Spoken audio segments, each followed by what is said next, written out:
కాకినాడ జిల్లా పిఠాపురంలో భారీగా వైసీపీ ఎన్నికల ప్రచార సామాగ్రిని పట్టుకున్నారు ఎన్నికల అధికారులు. ఇక ఎటువంటి అనుమతి లేకుండా కాకినాడ నుంచి తుని వైపు వెళ్తున్న బొలెరో వాహనాన్ని ఫ్లయింగ్ స్క్వాడ్ తనిఖీ చేశారు. వ్యాన్లో డమ్మీ ఈవీఎంలు ఉండటంతో అధికారులు షాక్ అయ్యారు.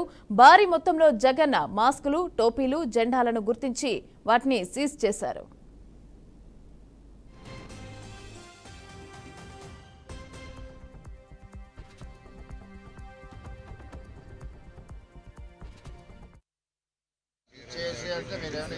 లైట్ ఆపోజిట్ కొట్టు.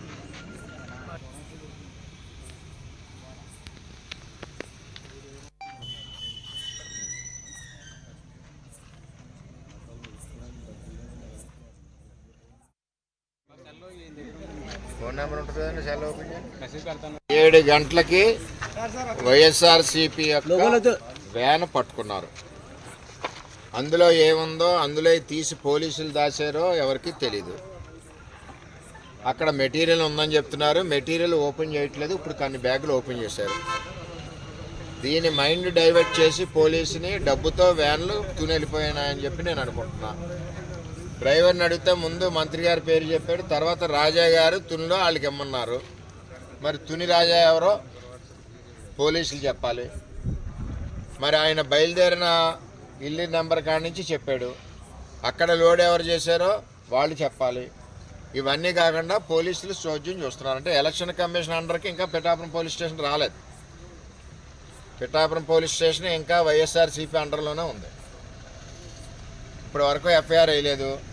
పట్టుకున్న election commission squad already letter రాసి తగిన చర్యలు తీసుకోవాలని వాళ్ళు లెటర్ ఇచ్చి అప్పుడే 4 గంటలు అవుతుంది, 3:30 గంటలు. ఇప్పటి వరకు పోలీసులు ఎఫ్ఐఆర్ వేయలేదు. దీనంటే చీకటి పడిపోయి రాత్రి 12 అయిపోయాక దీని సంగతి చూస్తారు. అది సంగతి.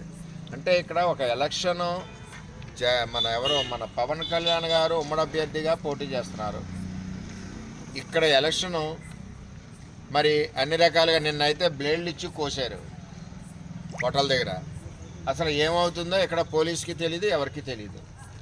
నేను సూటిగా అడుగుతున్నాను, ఇక్కడ ఒక స్టేట్ పార్టీ ప్రెసిడెంట్ పోటీ చేస్తుంటే ఇక్కడ ఏ విధమైన పకడ్బందీ చర్యలు తీసుకుంటున్నారు? ఒకే బ్లేడ్లతో గీసేస్తున్నారు ఎక్కడికక్కడ.